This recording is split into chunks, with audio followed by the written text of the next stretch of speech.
আসসালামু আলাইকুম।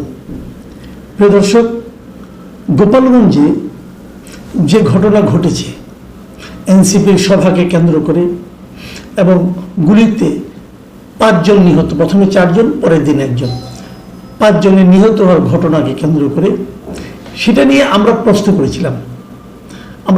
করেছিলাম যে এত কিছু হলো এনসিপির জন্য, এনসিপির মিটিং করা, তাদের মিটিংয়ের ওখানে ভাঙচুর হলো, এটা নিয়ে সরকার যতটা উদ্বিগ্ন, যতটা প্রশাসন তটস্থ, তার আমরা শতভাগের 1 ভাগও দেখলাম না সেই নিহত 5 জনকে নিয়ে। 5 জন লোক যে মারা গেলেন তারা কি বাংলাদেশের নাগরিক নয়? এই প্রশ্নটা আমরা করেছিলাম। তারা কাদের গুলিতে মারা গেলেন? তারা কি এমন কোনো অপরাধ করেছেন যে অপরাধের জন্য বিনা বিচারে গুলি করে মেরে ফেলা যায়?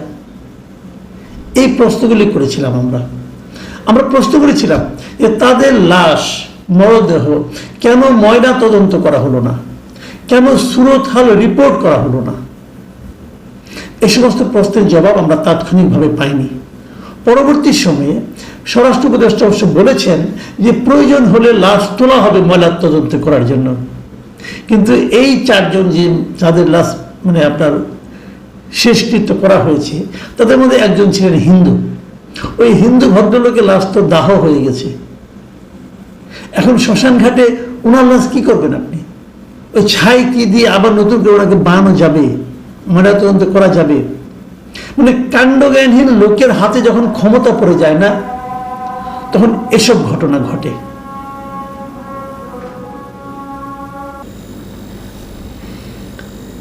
এই যে হত্যা মামলাগুলো হয়েছে, এগুলোর বাদীকে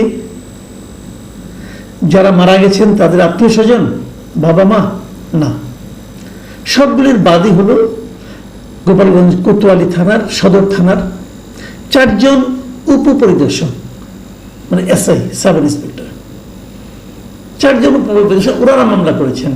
তাহলে মামলার আসামি কি হবে?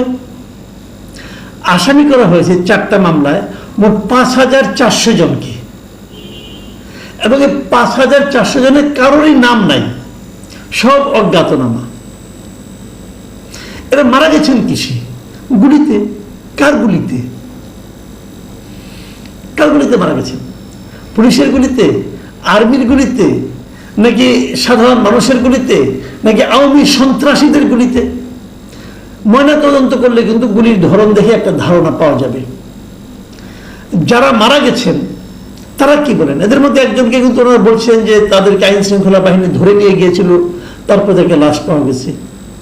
তাহলে এখানে 5400 জনকে যখন আসামি করা হয় তখন তো বোঝাই যায় যে আইন শৃঙ্খলা বাহিনীর কাউকে এর জন্য দায়ী করা হবে না। কিন্তু আলটিমেটলি তারা কেউ গুলি করে, আবার তারাই বাদী। তাহলে এই 5400 জনকে সাধারণ মানুষ, যারা গোপালগঞ্জে যারা আছে, যারা বিভিন্ন রাজনৈতিক দলের সঙ্গে জড়িত, অথবা আওয়ামী রাজনীতির সঙ্গে জড়িত, অথবা ছাত্রলীগের সঙ্গে জড়িত, তারা জড়িত থাকলেই হবে। মোটামুটি আশা করা যায় তাদের কেউ জান এখন হারাম হয়ে যাবে। তাহলে হলোটা কি হলো? তো এটা কিন্তু হচ্ছে। আমি আরো 2টো ঘটনা বলবো আপনাদেরকে। যে মামলাগুলো হয়েছে সেটা নিয়ে আর আলোচনা এখন আর বলে কি হবে। যতটুকু শোনা গেছে যে ওগুলো লাশগুলো নাকি ময়নাতদন্ত করা হবে, যে 3টা আছে, আর যেটা নাই সেটা তো গেল নাই, ওটা আগুন দিয়ে পুড়ে দেওয়া হয়েছে। এখন এই বিষয়টা নিয়ে সাংবাদিক ডেভিড বার্গম্যান, আপনারা নিশ্চয়ই ডেভিড বার্গম্যানের নাম শুনেছেন, কারণ আওয়ামী লীগ আমলে যখন আওয়ামী লীগ এই আপনার মানবতা বিরোধী অপরাধের জন্য ট্রাইব্যুনাল করেছিল, সেই ট্রাইব্যুনালের বিচার প্রক্রিয়া নিয়ে কিন্তু ডেভিড বার্গম্যান অনেক প্রশ্ন করেছিলেন। সেই অপরাধে ডেভিড বার্গম্যানকে এদেশ থেকে মোটামুটি তাড়িয়ে দিয়েছিল আওয়ামী লীগের সরকার, হাসিনা সরকার। সেই ডেভিড বার্গম্যান আবার এই দেশে আছেন, এসে উনি আবার স্বাধীনভাবে কিন্তু অনেক বিষয়ে মন্তব্য করছেন, অনেক বিষয়ে প্রশ্ন করছেন। ডেভিড বার্গম্যান শুক্রবার দিন তার ফেসবুকে একটা পোস্ট দিয়েছেন, এবং সেখানে তিনি প্রথমে সিম্পল 2টো প্রশ্ন করেছেন। একটা প্রশ্ন হলো যে গত বছর, গত জুলাই, যখন নাকি এই গণহত্যাগুলি চলছিল, হাসিনা সরকার গণহত্যা করছিল, তখন একটা স্বাধীন তদন্ত কমিটি গঠনের দাবি ছিল। ডেভিড বার্গম্যান বলেছেন যে গোপালগঞ্জের ঘটনায় কেন এখনো একটি স্বাধীন তদন্ত কমিটি গঠিত হয়নি, উনি জানতে চেয়েছেন। আর ওনার দ্বিতীয় প্রশ্নটা হলো যে ময়না তদন্ত কেন হলো না, ময়না তদন্ত ছাড়াই কেন এগুলো কবর দিয়ে দেওয়া হলো, অথবা সমাহিত করা হলো, অথবা শেষকৃত্য করা হলো, পুড়িয়ে দেওয়া হলো। দেওয়ার পর আমাদের তড়িৎ করবা মানে মিস্টার শফিকুল আলম, মানে প্রধান উপদেষ্টার প্রেস সেক্রেটারি, প্রেস সচিব, উনি আবার সিনিয়র সচিব, উনি ওনার ফেসবুকে ওই প্রশ্নগুলোর জবাব দিয়েছেন। এবং সেই জবাবটা কি উনি 1 নম্বর প্রশ্নের জবাব দিয়েছেন যে সরকার তো একটা তদন্ত কমিটি গঠন করেছে। আর দ্বিতীয় প্রশ্নটার উত্তরটা দিয়েছেন যে পরিবারের লোকেরা জোর করে লাশগুলি নিয়ে গেছে, অতএব এই জন্য ময়নাতদন্ত হয়নি।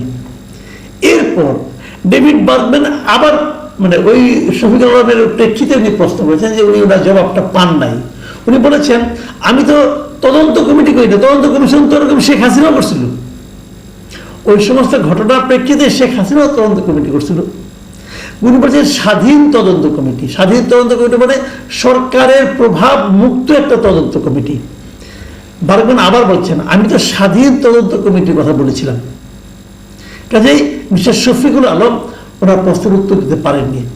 আর দ্বিতীয় যে উত্তরটা শফিকুল আলম দিয়েছেন ওটাকে মানে আপনার ডেভিড বার্গম্যান বিভিন্ন ঘটনার মাধ্যমে যেটা বলতে চেয়েছেন যে শফিকুল আলম মিথ্যা বলেছেন, মিথ্যা কথার উচ্চারণ করেন নাই। আমি বলছি কেন, ডেভিড বার্গম্যান তখন একাধিক পত্রিকা, বিশেষ করে প্রথম আলো পত্রিকার উদ্ধৃতি দিয়ে বলেছেন যে প্রথম আলো নিহতদের আত্মীয় স্বজনের সঙ্গে কথা বলেছেন যারা নাকি হাসপাতাল থেকে লাশটা নিয়ে গেছেন, এবং সেই আত্মীয় স্বজনরা বলেছেন যে তারা লাশ যখন নিয়ে গেছেন তখন অনেকে বলেছেন আপনারা কি ময়নাতদন্ত করবেন কিনা।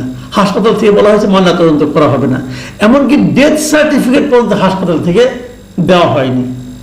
তাহলে এখানে ময়নাতদন্ত না করে তারা ছিনিয়ে নিয়ে গেছে, ডক্টর মিস্টার শফিকুল আলমের এই কথার ভিত্তি কি? কোনো ভিত্তি নাই, কোনো তথ্য প্রমাণ নাই। উনি একজন সিনিয়র সচিব, অতএব উনি বলেছেন এটি আইন, বাংলাদেশে তো এভাবেই চলছে, যারা দায়িত্বে আছে সরকার আছে তারা যা বলবে ওইটি আইন, আর অন্য যা কিছু বলবে সব ফালতু কথা। শফিকুল আলম এই প্রশ্নের কি জবাব দিবেন? আরেকটা কথা বলে আমি আলোচনাটা শেষ করব। এই যে ঘটনা ঘটে গেল, আজকে 3 দিন হলো, ঘটনা ঘটার পর কি হয়েছে? ওখানে কারফিউ জারি করা হয়েছে, তারপরে একদিন কারফিউ একটু শিথিল করা হয়েছিল কয়েক 2-3 ঘন্টার জন্য, তারপর 144 যারা দাঁড়িয়ে আছে।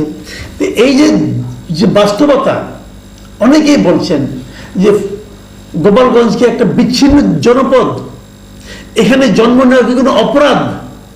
একসময় কিন্তু ছিল, হাসিনা আমাদের এখানে জন্ম নেওয়া ছিল আশীর্বাদ, এখন সেটাকে অপরাধ হয়ে গেল।